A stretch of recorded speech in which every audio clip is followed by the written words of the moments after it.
High everyone, welcome back to my channel. खरं तर आज पहिल्यांदा मी पाऊस बंद होण्याची वाट बघते, कारण मला एक महत्त्वाचं काम कंप्लीट करायचं आहे आणि आज आहे सोमवार. सोमवारच्याच दिवशी मला हे काम जे होतं कंप्लीट करून घ्यायचं होतं. आणि मी तुम्हाला सांगितलंही होतं मागच्या एखाद्या व्लॉगमध्ये की मला माझे जे पैसे मला मिळाले आहेत त्यांना खर्चाची जी सुरुवात आहे ती मला एका विशेष गोष्टीपासून करायची आहे. तर ते हे होतं, मला घ्यायचा होता एक हार. आणि आमच्या एरियामध्ये ना एक छान अशी मस्त मोठी शंकराची मूर्ती आहे आणि मला त्यांना जे आहे हे हार घालायचा होता माझ्या पैशांनी. आणि आपले म्हणजे पहिली कमाई असो की काही असो, मला असं वाटतं की जर आपण थोडेसे पैसे जर आहेत आपल्याकडे तर आपण ती सुरुवात जी आहे आपल्या मनाला शांती देईल अशा गोष्टीपासून केली पाहिजे. आणि ते हे होतं. आणि खरं तर यांना हार देण्यामागे म्हणजे रिझन असं होतं की मागच्या वेळेस जेव्हा महाशिवरात्री होती ना, तेव्हा मी इथे आली होती आणि त्याचा व्लॉग पण मी तुमच्यासोबत शेअर केलेला आहे. जर तुम्ही तेव्हापासून मला जे आहे बघत असाल तर मी तेव्हा यांच्याकडून मागितलं होतं की मी थोडीफार मेहनत करते आहे यूट्यूबमध्ये, बघ तुला जर वाटत असेल तर दे मला काहीतरी त्यातून, आणि जर मिळालंच तर नक्कीच मी तुला इथे एक जे आहे मस्त छान हार घेईल त्या पैशांनी सगळ्यात पहिले आणि तुला घालेल, असं मी यांच्याकडून मागितलं होतं. अदरवाईज तुम्ही बघत असतात बऱ्याच मंदिरांमध्ये जात असतो, पण मी एवढं जास्त काही मागत नाही, कारण आपण जे करतो आपलं त्याचं फळ जे असतं ते चांगल्या पद्धतीने मिळतच असतं. कधी कमी कधी जास्त, तर कधी बरोबर वेळेवर जे असतं ते मिळत असतं, पण नाही मिळणार असं कधीही होत नाही. सो मी यांच्याकडून ते मागितलं होतं आणि मला असं वाटतं की यांनी ते कंप्लीट केलं आहे. सोबत तुमचीही खूप मोठी कृपा आहे, सगळेजण माझे व्हिडिओ बघतात. सो यांनाही खूप सारं जे आहे थँक्यू, आणि तुम्हालाही. सो माझं एक छोटंसं काम होतं जे इथे मी दिवसाच्या सुरुवातीलाच जे आहे कंप्लीट केलेलं आहे.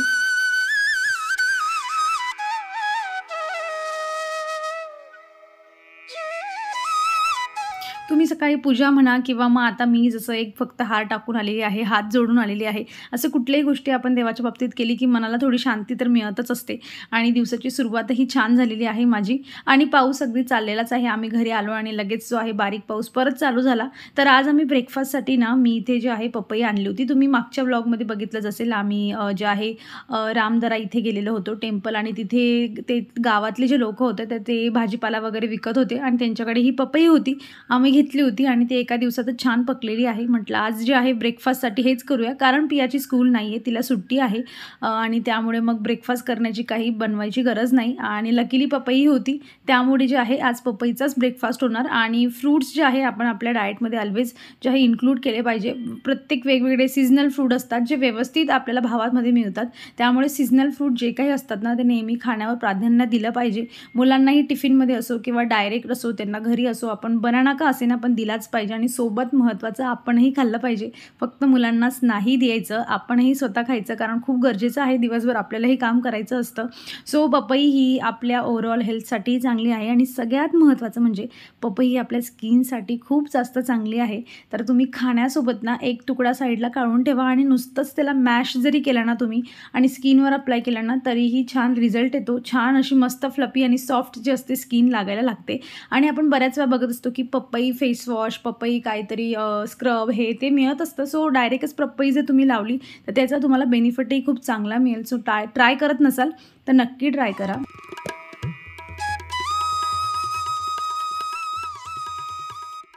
एक छोटं एक्झाम्पल द्यायचं म्हटलं तर पियाला ना पपई आवडतच नव्हती, पण जेव्हापासून तिला हा असा म्हणजे फ्रूटवाला जो फोक असतो ना 2 काट्यांचा, तो जेव्हापासून घेतला ना ती त्याच्यासोबत खायला कुठलंही फ्रूट द्या ती एन्जॉय करत असते. जसं तिला मस्क मेलन जे असतं ना, ज्याला डांगर म्हणतं आमच्याकडे, ते पण तिला आवडत नव्हतं, पण जेव्हापासून मी हा फोक घेतला ना मग ती त्याला त्यात टोचून एन्जॉय करून खात असते. सो अशा छोट्या छोट्या गोष्टी इन्क्लूड केल्या तर मुलांना हेल्दी गोष्टी ज्या आवडत नाही तर तेही खाणं प्रेफर करतात. छान बाउलमध्ये द्यायचं, चम्मच द्यायची, मग त्यांना एन्जॉय वाटतं खाताना. आणि मस्त ब्रेकफास्ट करून ना मी इथे आता कपडेही वॉश केले होते, कारण म्हटलं लवकर धुते जेणेकरून मग दिवसभर पूर्ण असतो वेळ सुकायला. तसं ऊन पडेल अशी मला अपेक्षा अजिबातच नव्हती.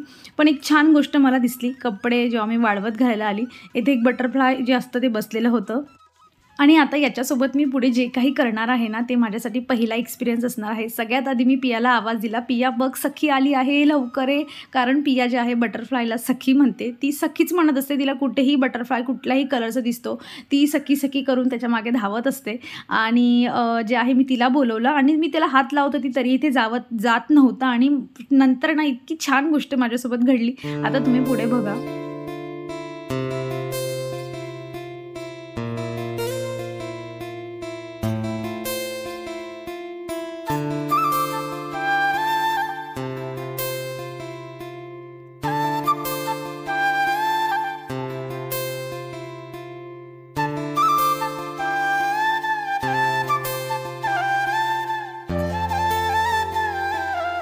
छान ना ते फुलपाखरू माझ्या हातावर येऊन बसलेलं होतं. पण काय करू, मी कॅमेरा जो आहे डाव्या हातात पकडला होता आणि मला फोकसच घेता येत नव्हता. लास्टला जेव्हा फोकस झाला तेव्हा ते माझ्या हातावरून उडून चाललं गेलं. पण असो बघा, जेव्हा आपण काही गोष्टी नाही तर मी फुलपाखरू असो, छोटासा किडा असो, मी कधीही हात लावायला जात नाही. मी खूप घाबरत असते अशा गोष्टींना. पण जेव्हा आपल्याला काहीतरी करायचं असतं, काहीतरी कॉन्टेंट पाहिजे असतो ना मनुष्य, तेव्हा बरोबर उडी मारत असतं. नाहीतर मी सगळ्या किड्यांना वगैरे सगळ्यांना घाबरते मी. आणि आज मी त्याला फिंगरवर घेतलं जस्ट बिकॉज की मला एक क्लिप मिळावी चांगली तुम्हाला सगळ्यांना दाखवण्यासाठी. आणि त्यामध्ये मीही एफर्ट्स घेतले आणि ऑफकोर्स त्या बटरफ्लायने एफर्ट्स घेतले. तो माझ्या हातावर येऊन बसला. अदरवाईज त्यांना हात लागताच ते उडून जात असतात. पण किती छान ना, काहीतरी गोष्ट करण्यासाठी जर आपण थोडासा प्रयत्न केले तर काहीतरी छान त्यातून मिळत असतं. चला असो, छान आजचा मस्त एक्सपिरियन्स होता माझ्यासोबतचा सकाळचा. आणि आताचाही मस्त होता बटरफ्लायचा. पियालाही खूप एन्जॉय केलं तिने बघताना. आणि तिलाही थोडं वाटलं होतं की मी पण घ्यावं का हातावर, पण शेवटी ती माझ्यापेक्षा जास्त घाबरट आहे, सो तिने घेतलं नाही. त्याआधीच ते उडालं. आणि माझ्या इथे बघता बघता कपडे जे आहेत मी वाळवत घातलेले आहेत छान. आणि आता दिवसभर आहे यांच्याकडे, फक्त वाढले पाहिजे कारण पावसाळ्यात हेच एक मोठं टेन्शन असतं. आज दुपारच्या जेवणात बघा मी काय बनवत आहे. सगळ्यात आधी इथे मी गव्हाचं पीठ घेतलेलं आहे आणि जे काही थोडे सुके मसाले होते ते मी घातले. आता माझ्याकडे काल वरणबट्टी बनवली होती म्हणून थोडं वरण जे होतं ते उरलेलं होतं. आणि थोडी भोपळ्याची भाजी होती त्या दिवशीची, म्हणजे त्याच्या आदल्या दिवशीची. आणि इथे मी थोडी मेथी जी होती ती कापून घेतली. आणि बटाट्याची भाजी पण होती जी पियाला टिफिनमध्ये मी दिली होती, तीही उरली होती. आणि मी जनरली असं कधीही माझं उरत नाही, पण आता कसं आहे की आता वातावरणही थोडं थंड आहे. आणि असं काही कुठे बाहेर जाणं झालं तर मग गोष्टी ज्या आहेत त्या उरतात आणि मग संपत नाही. मोस्ट ऑफ मी उरू देत नाही, पण मग असं काही करायचं असलं तर मग मी उरू देत असते की उरू द्या, जेणेकरून त्याचा पराठा खूप छान लागतो. 2-3 मिक्स भाज्या असल्या ना त्यामध्ये की पराठ्याची चवच काहीतरी वेगळी येते. आणि फेकून देण्यापेक्षा वातावरणही थंड आहे तर मग फेकण्यात काही अर्थ नाही. सो मी सगळ्या ज्या 1-2 ज्या भाज्या होत्या त्या सगळ्या मिक्स केल्या. त्यामध्ये डाळ होती ती पण मिक्स केली. आणि असं जे आहे मी एक मस्त जे पीठ आहे ते मळून घेतलेलं आहे. आणि ट्रस्ट मी, असा पराठा इतका टेस्टी लागतो ना, कुठलाही तुम्ही मेथी असू द्या, आलू असू द्या, सगळ्यांपेक्षा वरचढ असतो. मस्त तेल लावून शिकायचा. आणि त्यासोबत मी आज मस्त शेंगदाण्याची चटणी बनवलेली आहे. आणि हा पराठा म्हणजे 1-2 भाज्यांचा जो मिक्स कॉम्बिनेशन असतं ना तर त्याची चवच काहीतरी वेगळी येते.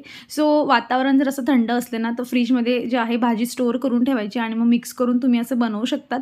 बनवत नसाल तर नक्की ट्राय करा. मुलंही खूप आवडून खातात. खूप सॉफ्ट येतो, खूप क्रिस्पी पण येतो मस्त. आणि त्यासोबत बघा मी अशी शेंगदाण्याची चटणी बनवलेली होती. त्यामध्ये मी एक जे आहे टमॅटो घातला होता. आणि ही चटणी जी आहे खूपच टेस्टी लागते. कुठल्याही पराठ्यासोबत खूप छान लागते. तुम्हाला जर ही रेसिपी बघायची असेल तर मला कमेंट करा. मी नेक्स्ट टाइम बनवल्यावर तुम्हाला नक्की शेअर करेल.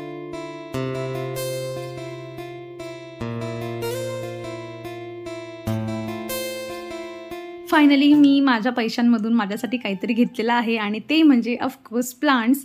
आणि असं कसं होईल की मी प्लांट्स घेणार नाही, तर चला कसे हे घेतले आधी तुम्हाला मी ते दाखवते. ज्या दिवशी आम्ही रामधरा तिकडे गेलो होतो ना फिरायला, तर रिटर्न येताना ही नर्सरी जी आहे जिथे मला स्वस्तात प्लांट्स मिळतात ती रस्त्यातच लागली होती. जातानाच विचार केला होता की इकडूनच रिटर्न येऊ, कारण येण्यासाठी 2 वेगळे मार्ग होते, पण मी इकडूनच रिटर्न आली. आणि इथून जे आहे विचार केला होता की टीव्हीच्या आजूबाजूला काहीतरी छान दिसेल असं एक प्लांट घेईल. डोक्यात होतं की अरेका पाम घेऊया, पण मग म्हटलं तिथे अरेका पामपेक्षा कुठलं जास्त हाईटवालं अजून असेल, महत्त्वाचं म्हणजे की माझ्या बजेटमध्ये असेल असे मी 2 घेईल, जेणेकरून हे जे टी व्ही युनिट आहे ना छोटंसं याच्या आजूबाजूला मी ठेवू शकेल. सो तिथे मी बरंच सर्च केलं. फिडल लीफ वगैरे होते, पण मग दोघी एकसाथ घ्यायचे तर त्यांची हाईट जी होती ती मॅच होत नव्हती. शेवटी मी अरेका पामच घेतलं. आणि जे आणि हो, हे जे आहे ना, हे मला ₹70 ला एक मिळालेलं आहे. सो 140ला मी हे 2 घेऊन आलेली आहे विथ कुंडी. आणि जर कुंडी नको असेल ना, तर ते ₹50ला देत होते. पण ₹50मध्ये त्यांचा जो बंच होता ना अरेका पामचा, म्हणजे त्यामध्ये कमी रोपं लावलेले होते त्यांनी. सो म्हटलं ते घेण्यात काही अर्थ नाही, चला कुंडीच घेऊया. असे 2 सेम कुंड्या मला आता घरी शोधून काढणं थोडं कठीण झालं असतं, म्हणून मी कुंड्यांसोबतच जे आहे 2 घेतले. आता मी सगळ्यात महत्त्वाचं इथे तुम्हाला एक गोष्ट सांगते, की अरेका पाम जे आहे, तुम्ही उन्हात त्याला नाही ठेवू शकत. त्याला जे आहे मस्त ब्राईट लाईट पाहिजे असते, ऊन नको पाहिजे असतं. त्यामुळे त्याला इंडोर जे आहे ग्रो केलं जातं. आणि म्हणजे तुम्हाला जसं तुमच्या घरात कुठे ठेवायचं आहे, मस्त छान उजाड येतं, तर मग तुम्ही अरेका पाम घेऊ शकता.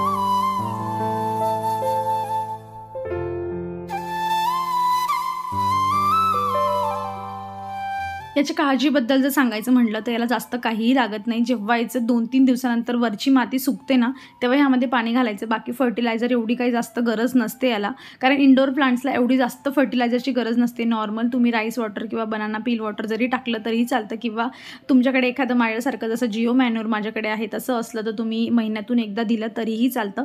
तर बघा, आणि याला जे तुम्हाला प्रोपगेशन करायचं असेल, म्हणजे एकाचे 2 बनवायचे असतील किंवा 3 बनवायचे असतील, तर तुम्ही यांना बाहेर काढून त्यांचे मल्टिप्लाय करू शकतात, किंवा मग यांचे छोटे छोटे बेबीज येतात खालून, तुम्ही तेही मल्टिप्लाय करू शकतात, किंवा सीड्सही येतात म्हणे यांना. सो सीड्सनेही तुम्ही ग्रो करू शकतात. तर सगळ्यात आधी इथे मी आता एक काम करते, की यांची जी माती होती ना, आता मी पूर्ण बाहेर काढणार नाही आहे आणि नवीन याला रिपोर्ट करणार नाही, असंच्या असंच ठेवेल, कारण मग परत सॉईल मला तयार करावी लागेल. सो मी असंच ठेवते काही दिवस.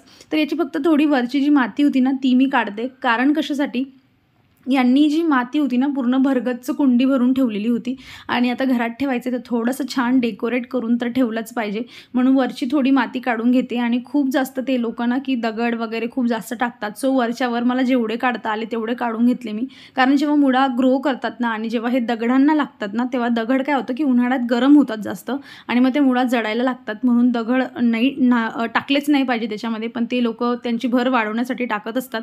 सो तुम्ही जेव्हा रिपोर्ट वगैरे करताना तेव्हा ते दगड वगैरे सगळे काढून घ्यायचे. सो मी ती थोडी जागा केली, माती थोडी कोरून घेतली, आणि यामध्ये माझ्याकडे ना छान मार्बल्स आहेत, तर ते मार्बल्स मी वरून छान जे आहे डेकोर करून इथे ठेवणार आहे.